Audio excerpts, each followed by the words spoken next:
Alright guys, how's it going? Welcome back. I hope you're all doing well. Today is just another little Q&A video. Some of you have asked some really good questions, so let's get cracking. Abdi has asked, 25k to buy a brand new car, what are you choosing? I'm not really sure about new car prices, I only deal in used cars, so I don't know. Maybe a Fiesta ST, even though I don't normally like hot hatches, but I quite like the little Fiesta ST. What about an Abarth 124 Spider? How much are they? That's got to be 25 grand, doesn't it? Or slightly less.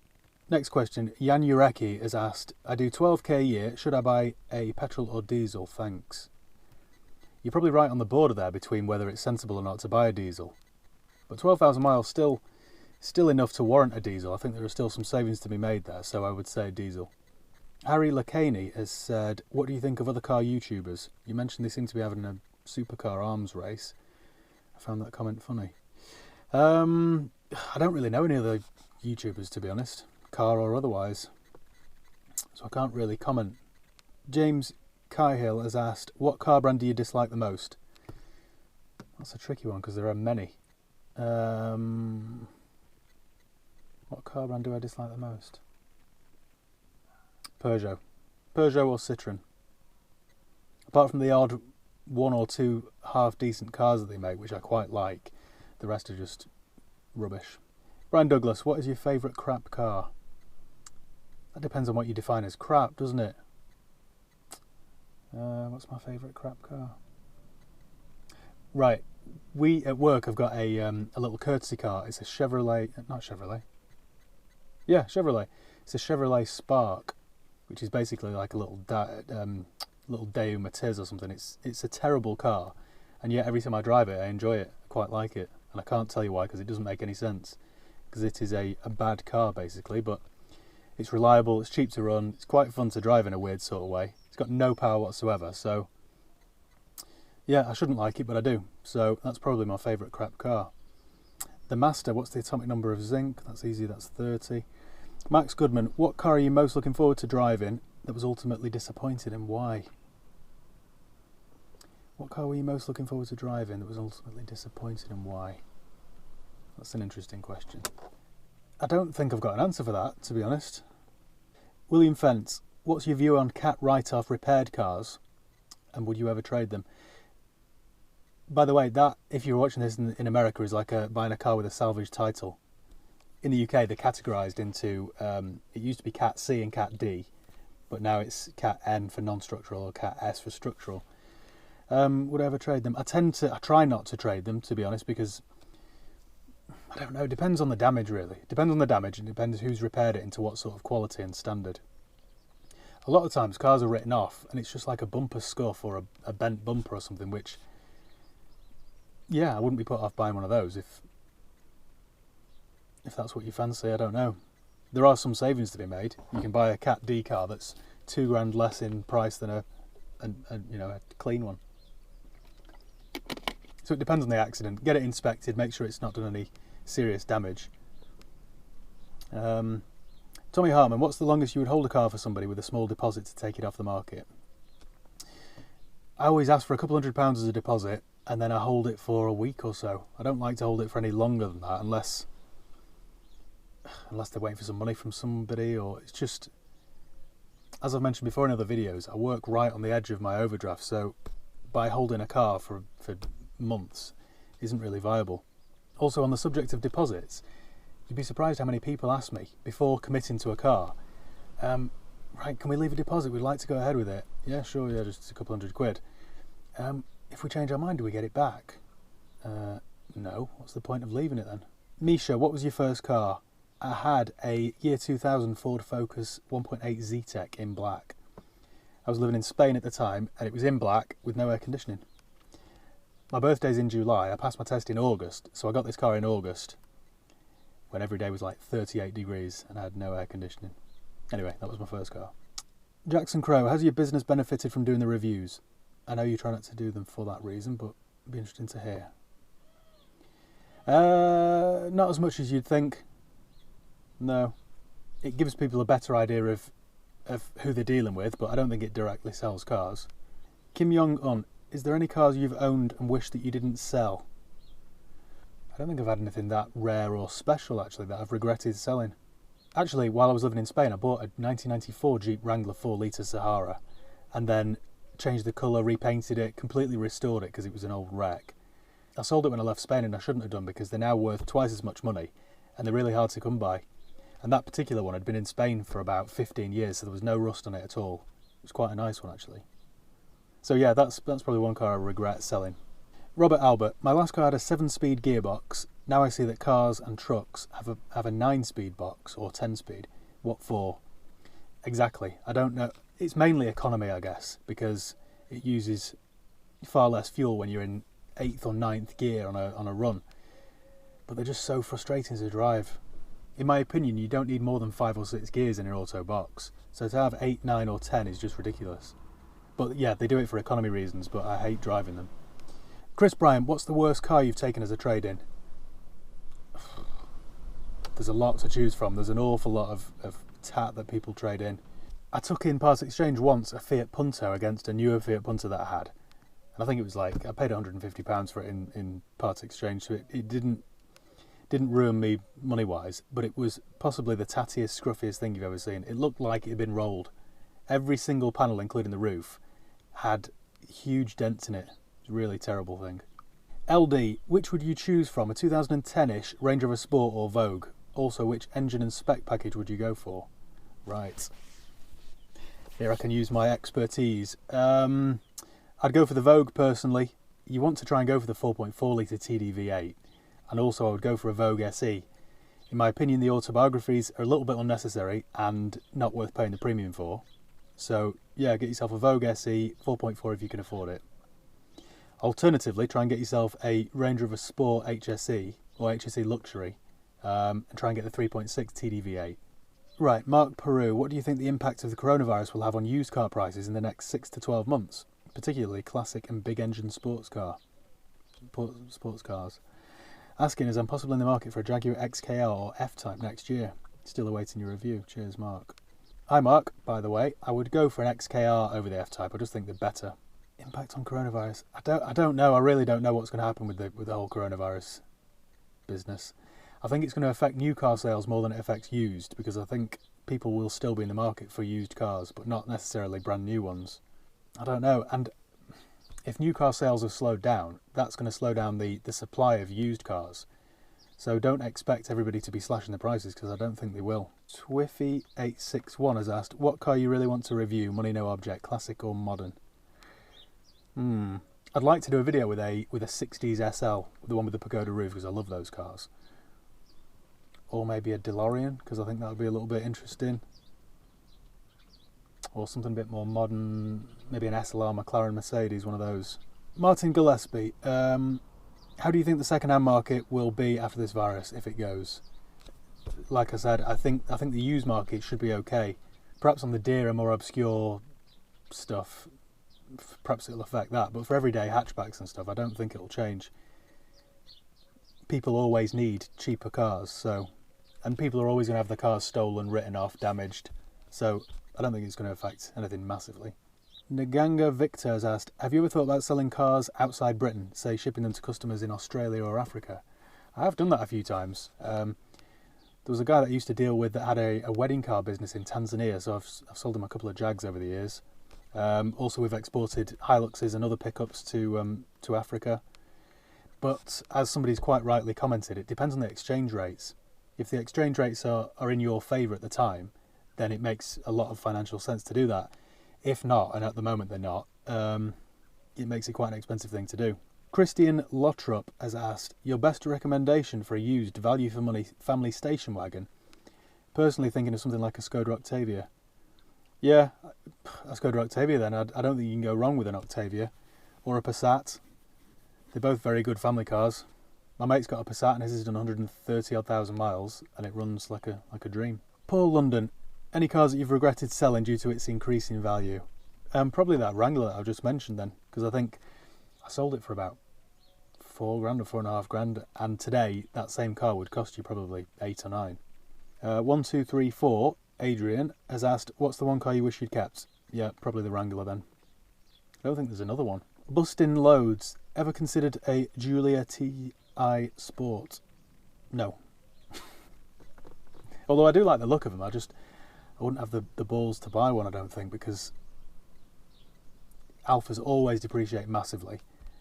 And I don't think they're the most reliable cars in the world, so no, I probably wouldn't. But they are a good looking car, so it's entirely up to you, that one.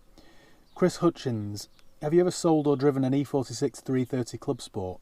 If so, is it as good as an M3? I don't know, I've never driven one.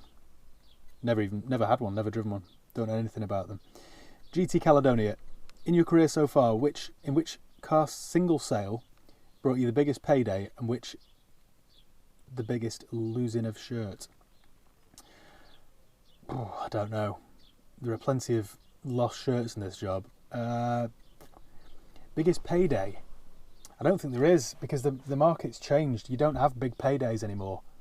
Or certainly I don't. Anyways, what I quite like the most is if you start with a car, then sell it and take it in part exchange, then sell that and take it in another part exchange, then sell that. You can do it 5 or 6 times.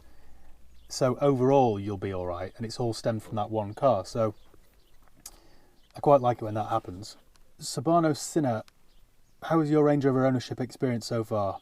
Perfect. Absolutely faultless. I've done 1,200 miles in it so far in the month or so that I've owned it, and it's perfect.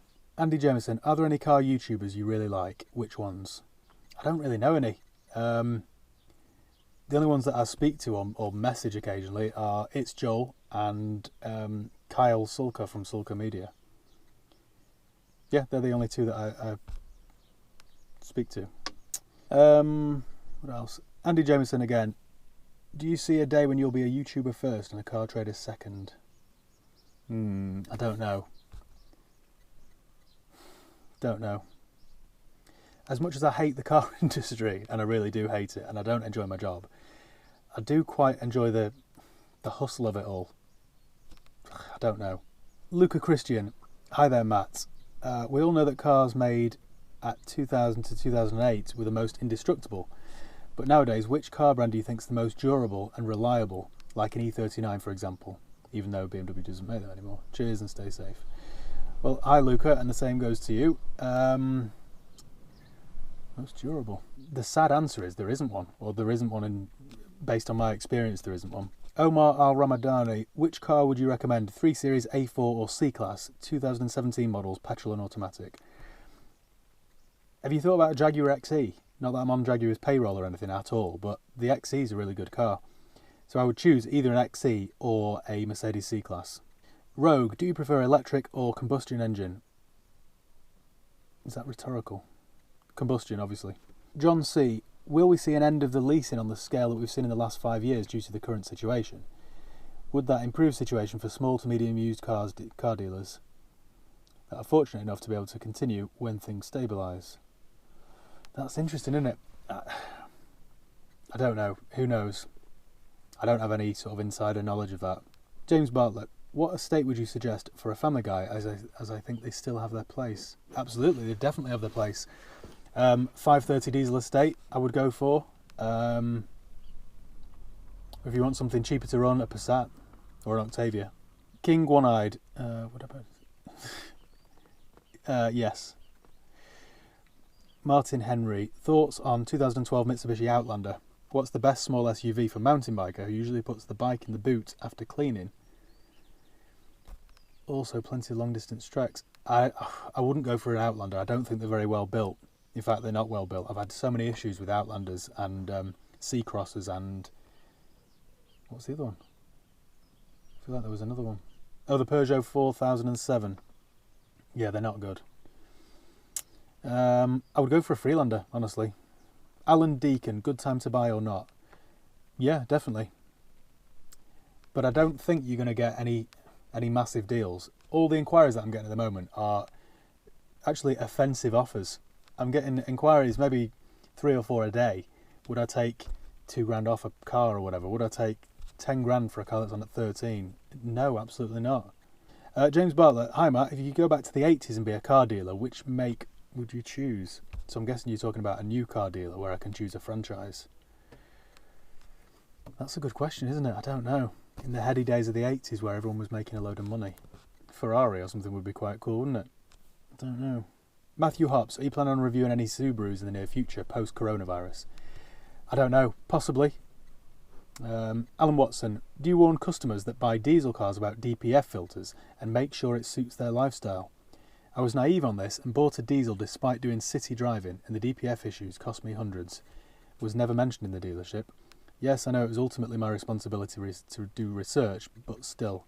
No, I don't personally. I know that's going to come across as being a little bit heartless or whatever, but we're all adults. Do your research, and it's not for me to say, oh, are you sure this car's going to suit your needs? If somebody told me, right, I only do city driving, what do you recommend? I wouldn't recommend a diesel. But if somebody wandered in and said, right, I want to buy that Focus diesel off you, I wouldn't say, well, hang on a minute, where do you drive it? Do you only do short trips? Oh, this isn't the car for you, I'm afraid. No. I think there's a growing problem at the moment with society in general, without sounding too deep, where nobody wants to be responsible for their actions anymore. It's always somebody else's fault. Formulosa, what's the worst car you've ever bought to the extent you wouldn't buy another and actively attempt to avoid buying said make and model? A Mazda, anything with a Mazda 2.2 litre Sky Active diesel in it. They're terrible. I think they were from 2010 to 2014, I think. I think after 14 they corrected it, but they had an oil pickup pipe issue, so it just starved the engine of oil and totaled it. Philip Bateson, hi. You're parked up in your Range Rover in a favourite place. What takeaway would you pick? McDonald's, KFC, fish and chips, or something else? If I could pick anything in the world, then it would be In-N-Out Burger from California. Ye-Old Gamer, which brand or model has given you the most problems with unexpected repairs or warranty claims from customers after you sold them in very good condition? You never know, you really don't with this job. It's usually the most reliable ones that have the issues, and I don't know. Andrew Ball, would you agree, Matt, that it's better to sell bangers than cars which cost thousands? Surely you'll get zero comeback on a bargain basement motor and have to provide warranties and reinsurances with more expensive cars. That's not the case, unfortunately. In the UK, at least, as of 2015, there was a new Consumer Rights Act law that came into force, which I think is completely wrong. So this new Consumer Rights law, as of 2015, puts all the power in the hands of the consumer and doesn't protect the vendor at all. How can I explain this then? If you buy a brand new flat screen TV from Currys or a brand new washing machine, if after 2 months it breaks or fails or doesn't switch on or has a line running across the TV or any sort of minor fault, you can take that back to Currys and they will either mend it or replace it with a brand new one. If they can't, then they'll have to give you your money back, which is fair enough. I completely understand that and I completely support that. But if you buy a 13-year-old Mondeo Estate off me that's done 125,000 miles, if after a couple of months you notice a couple of little faults, the window regulator's broken or the air conditioning doesn't get very cold, you have the same rights to take that back to the dealer and they have to correct it or else give you a refund. And I think it's so wrong. You're buying a used car. There should be some sort of caveat in that Consumer Rights Act that excludes used items. I don't just mean cars, I mean used anything. If you were to buy a used television or washing machine and it broke after a couple of months, then unlucky. But it's not the case. And I think that it just makes my job really difficult. So, yes, you would think that selling cheap cars would be less stress, and it really isn't. All it means is smaller profit margins, usually. A couple of years ago, before I moved to the garage where I am at the moment, I had a forecourt on an industrial estate in the middle of nowhere, and I just would sell cheap cars, maybe up to £3,000, and that caused me untold stress. Because the thing that a lot of people forget is when you've only got £2,000, that's all you've got. So it's as important as if you're spending 15 grand. Everyone wants the best for nothing. You might think, like when I've just read that people would expect a little banger if it doesn't get them home. Oh well, what did I expect? I bought a car for £795, but they don't. Your phone will ring at 10 o'clock at night. My car won't start. I've just noticed the air conditioning's not working. People want it always. Chris Doty, what's your dream job? What job would you realistically do if you stopped selling cars? I don't know. I don't know. That's the only reason I got into selling cars, was because I didn't know what to do. I didn't really have any direction. Even at 30 years old, I'm still asking myself that question. Brian, is the market for pre-17 plate, which is low road tax in the UK, better than later registered? Yes, I would say, but a lot of people don't know that 17 onwards incur a higher road tax. Brian, again, is it better to sell one car for £4,000 profit or 8 cars for £500 profit each? I would guess one car, but 8 new customers must be good. Nobody I know in this job has £4,000 profit from a car. That just doesn't exist. You're looking at between £800 and £1,000 profit on a car. And out of that, you've got to pay your VAT margin, tax, valet, fuel, commission, I don't know what else, a service, an MOT. So no, nobody's making £4 a car. Forget the figures you've quoted, but I would rather sell more for a smaller amount of profit because it just keeps me busier. Even though you can end up just being a busy fool, but I'd still rather that. Theo, hey, from your experience of cars, you prefer German or Japanese? German. Gaffnaldo1, what constitutes a good deal on a car these days? I don't know, are you talking new or used? I'm not sure. Keith Smith, how can dealerships survive? Will companies have to make cars cheaper? No, I think everyone will just do just fine. Idris Khan, do you think the newer car market is almost stalled? The problem is diesel and petrol seem like yesterday's news, and I, along with many others, seem reluctant to buy a newer car. No, because I don't think electric cars are the answer just yet. They're getting better and the charging times are improving, but I don't think they're the answer. I watched on Top Gear the other day, they reviewed the new Porsche Taycan, and even that takes, I think it was like 40 minutes to charge. It's too long. Until somebody can charge an EV and give it a range of 250 miles with a 5-minute charge, I don't think that's the answer. Mark Smith, what do you think of the Volvo V40? I like the shape of the old petrol model. Yeah, I like them. They're pretty good cars, actually. David B, how's the outbreak affecting business? Have you planned for the rest of the year? Nobody really knows, do they? We're closed at the moment completely, so it is obviously affecting business. I just hope that once we're allowed to open again, things will pick up and make up for the lost months or so. Socks with Sandals, which car was your worst money pit to own? To either do up or sale? Or for sale? Don't know. I mean, look at my M3, I've spent thousands on that and it's still not quite there. I don't know. Paul Galtieri, Doomsday Scenario, cars that will survive a global apocalypse, and what's your thought?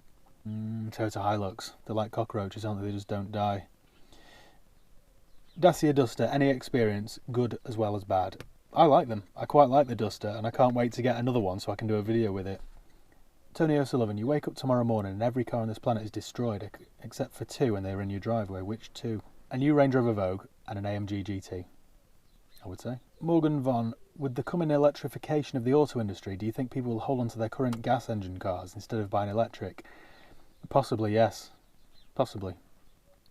So thanks once again for watching. Make sure you give the video a thumbs up if you enjoyed it. Make sure you subscribe. If you've got any questions or comments, let me know below and I'll do my best to get back to you. So cheers guys, take care, see you soon.